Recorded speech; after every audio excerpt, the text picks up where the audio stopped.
Now, Q4 was one of the best quarters this company had. Was some amazing results, and yet the stock sank afterwards. So as investors, we question about the growth, our thesis, and what keeps us invested in the company.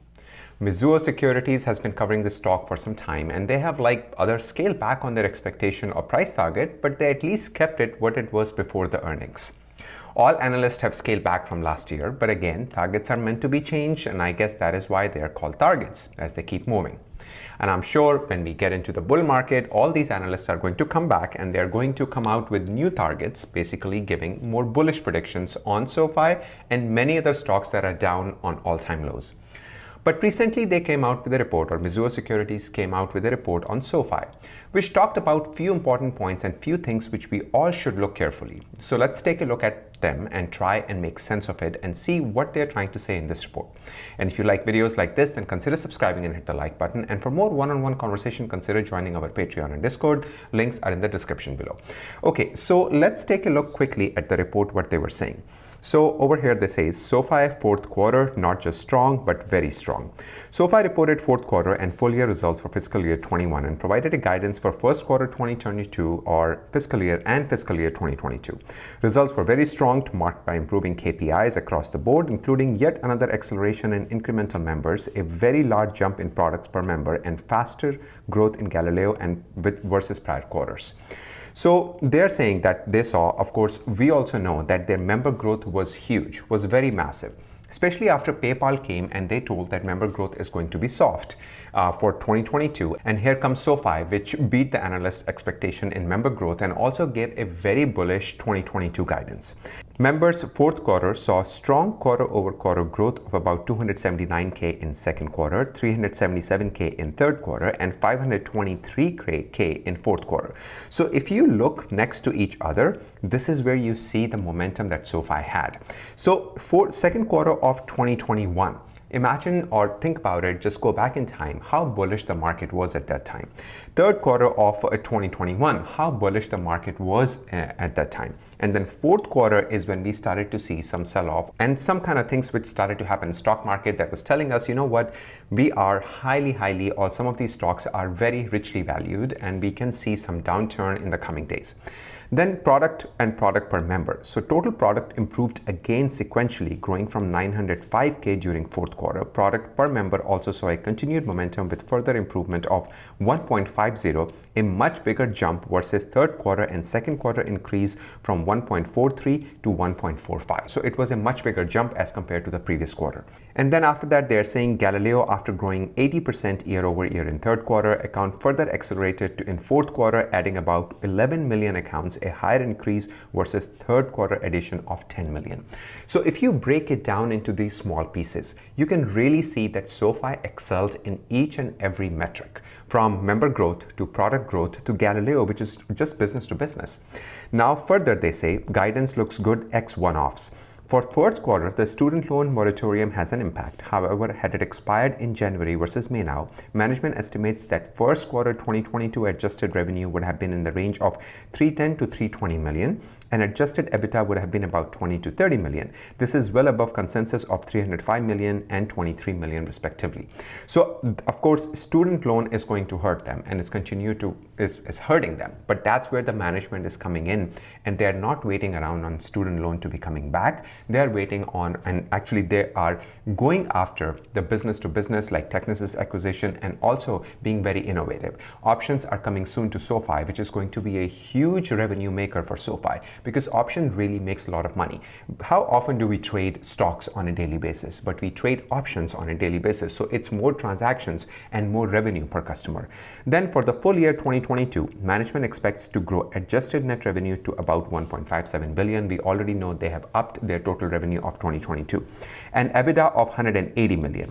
Guide includes the expected acquisition of Technisys, but it should contribute a minimal amount to adjusted EBITDA. Consensus was 1.46 million in sales and 133 million in EBITDA respectively. In that sense, guidance is strong versus consensus either way. So guidance for 2022 is of course very strong. Now take a look at this. So we value SOFI on 2024 adjusted EBITDA with a multiple of 24x EBITDA, resulting in 17 $15 price target. Key risks include inability to attract new customers and retain existing ones with their additional product offering and increased regulation scrutiny around new debt offering, platform, and product in the US, such as various loan products SoFi offers in its lending segment. Risk also include inability to secure funding and maintain adequate level of liquidity on loan financing, which would impact their ability to grow the lending segment and introduce new product in other segments. So these are all very valid key points, or I would say danger points. That's why this is one of the reasons why I always look at analyst reports, because along with price target, which does not matter that much, I really look at what they have to say about the risk, because risks are equally important than being any bullish or being bullish on a company. Because risk tells us how to value a company going forward. So let's take a look at each one of these risks. The key risks include inability to attract new customers. Now, this is a very valid point. So what if tomorrow the SoFi is not that cool anymore and people are switching less? Well, the higher interest rate that they are already offering more than anybody else in the market, 1% is huge right now, is a key to attract new members. I have heard from so many members like yourself in my comments for my videos that they are switching to SoFi because of higher interest rate. So please do mention in the comments below if you have recently switched to SoFi, or if you are thinking about switching to SoFi for your money just because the interest that they are offering.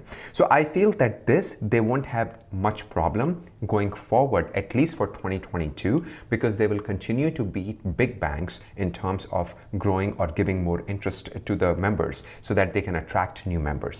Then retain existing ones with their additional product and offering. So now we know that options are coming very soon, and people have been asking options. I have seen on message boards that people have been asking for options from SoFi. So I know that they will be coming out with options. They will be coming out with a better app because of options, and I really feel and I really hope that they should, because that's one of the complaints that I saw in App Store, that their app is very confusing. Then after that, they're talking about scrutiny around new debt offerings, platform, and product in the US.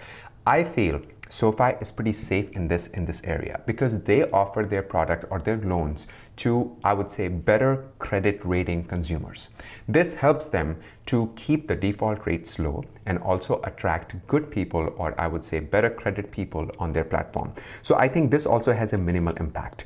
Then also risk also include inability to secure funding and maintain adequate levels of liquidity on loan financing. Now we know that SoFi started their bank with 0 loans. And then now they raised that 1 billion or 1.2 billion that they raised a couple of months ago to fund those loans.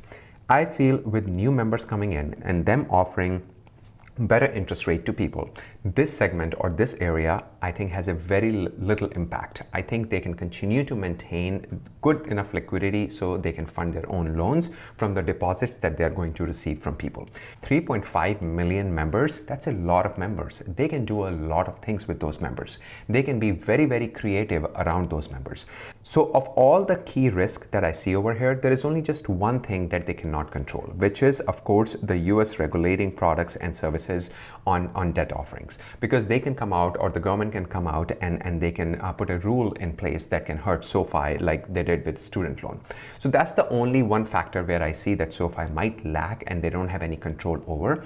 But all other factors, all other, I would say, key risks that they are mentioning here, I think SoFi has a very good handle on all of them.